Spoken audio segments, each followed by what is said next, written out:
तो पिछले कुछ सालों से इंटरनेट पर पैसिव इनकम, रिटायरमेंट और फाइनेंस की वीडियोस की लाइन लगी पड़ी है। इंस्टाग्राम रील से लेके यूट्यूब तक ये वीडियोस आपको हर जगह देखने को मिल जाएंगी। द प्रॉब्लम इज जो सभी लोग इन सब वीडियोस को देखते हैं उनकी एज ग्रुप लगभग 18 से 24 साल के आसपास होती है। इसका मतलब जिस एज ग्रुप के अंदर आपको एक हाई पेइंग स्किल सीखनी चाहिए, उस एज ग्रुप के अंदर लोग ये वीडियोस देख रहे हैं। 500 रुपए से कैसे इन्वेस्टमेंट स्टार्ट करें, क्रिप्टो में कैसे इन्वेस्टमेंट डालें, पैसिव इनकम कैसे जनरेट करें, अपने 30s में कैसे रिटायर हुए, वगैरह वगैरह। देखा जाए तो प्रॉब्लम उन यूट्यूबर्स की भी नहीं है, क्योंकि इन सभी वीडियोस के ऊपर अच्छे व्यूज आते हैं, ये सभी वीडियोस ट्रेंडिंग सेक्शन में जाती हैं, तो उन सब लोगों को भी ये वीडियोस बनानी पड़ती हैं। तो इस वीडियो के अंदर मैं आपको बताऊंगा कि अगर आपकी एज 18 से 20 या फिर 22 साल के आसपास है तो किन चीजों के ऊपर आपको फोकस करना चाहिए बजाय कि इन फाइनेंस की वीडियोस को देखने के जो आपको सबसे ज्यादा रिटर्न देंगी। बट उससे पहले एक छोटा सा डिस्क्लेमर, मैंने खुद MBA किया हुआ है और मैं खुद इक्विटी और इंडेक्स फंड के अंदर इन्वेस्ट करता हूं, बट मैं एक महीने में मुश्किल से 5 या 10 मिनट से भी कम का टाइम इन्वेस्ट करता हूं इन सभी चीजों के ऊपर। सबसे पहले समझ लेते हैं आपको इन चीजों से क्यों दूर रहना चाहिए। तो अगर आपकी एज लगभग 20 से 24 साल के आसपास है, इनफैक्ट मेरे YouTube पर जो भी ऑडियंस है उसमें 60% ऑडियंस की एज 24 साल से कम है। इसका मतलब कि आपकी जो एवरेज सैलरी है वो लगभग कुछ 25-30 हजार के आसपास होगी। इस टाइम पर आपको फोकस करना चाहिए एक ऐसे स्किल के ऊपर जिसको आप आने वाले सालों में परफेक्ट कर सकते हैं और अपनी सैलरी को डबल, ट्रिपल या फिर 4 टाइम तक बढ़ा सकते हैं। जब आपकी सैलरी 30,000 से 1 लाख के आसपास हो जाएगी, उस टाइम पे आप थोड़ा ज्यादा टाइम इन्वेस्ट कर सकते हैं इन्वेस्टिंग के अंदर। नाउ आपके पास एक ऐसा स्किल है जो आपको ज्यादा पैसे दे सकता है। इस केस को एक सिंपल एग्जाम्पल की हेल्प से समझ लेते हैं। मान लीजिए एक पर्सन है जिसकी सैलरी है कुछ 30-35 हजार रुपए के आसपास। इन शॉर्ट वो इन्वेस्ट करता है लगभग 1 साल में 4 लाख रुपए।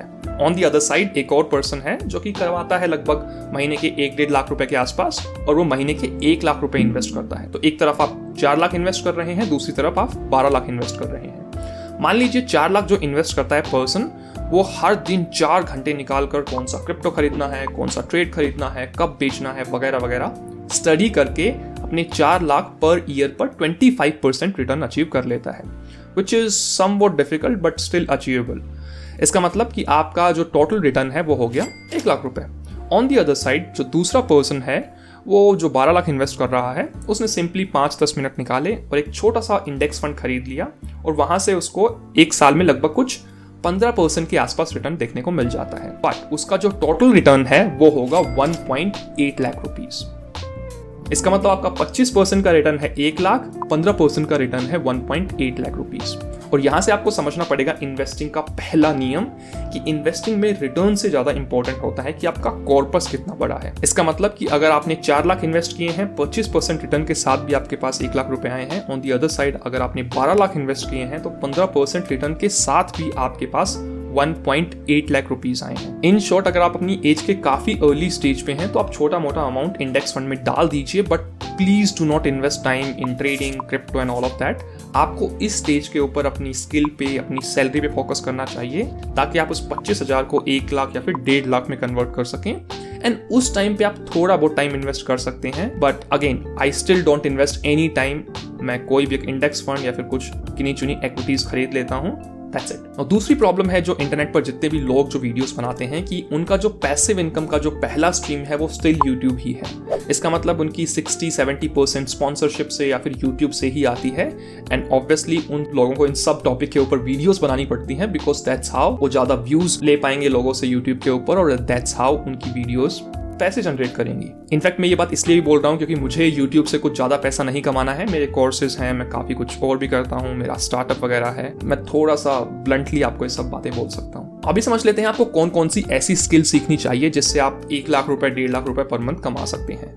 वैसे तो मैंने इसके ऊपर ऑलरेडी एक वीडियो बना दी है, आप ऊपर आई बटन पर जाकर देख सकते हैं, बट मैं आपको गिनी चुनी कुछ ऐसी स्किल बताने वाला हूँ जो आप सीख सकते हैं। अगेन उस वीडियो के अंदर लगभग मैंने 5 से 6 ऐसी स्किल बताई थी, उनको आप कैसे सीख सकते हैं, कहाँ से सीख सकते हैं, कैसे आप इंटर्नशिप, जॉब वगैरह जनरेट कर सकते हैं। मैंने पूरी वीडियो बनाई थी उस टॉपिक के ऊपर।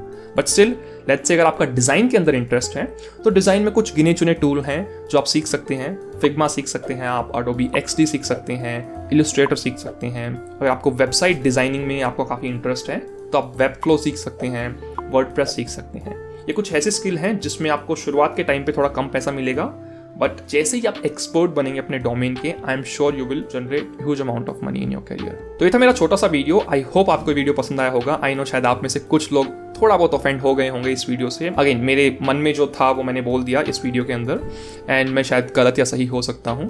Feel free to correct me, but personally मुझे लगता है कि आपको सबसे ज़्यादा जो इन्वेस्टमेंट करना चाहिए वो अपने ऊपर करना चाहिए, बिकॉज वहीं से आपको मैक्सिमम रिटर्न मिलेंगे। तब तक अपना ध्यान रखो, एंड मैं मिलता हूँ आप लोगों से नई वीडियो के अंदर। एंड हाँ, subscribe and like this video, because algorithm को थोड़ा सा बताना पड़ता है कि ये वीडियो तो अच्छी लगी।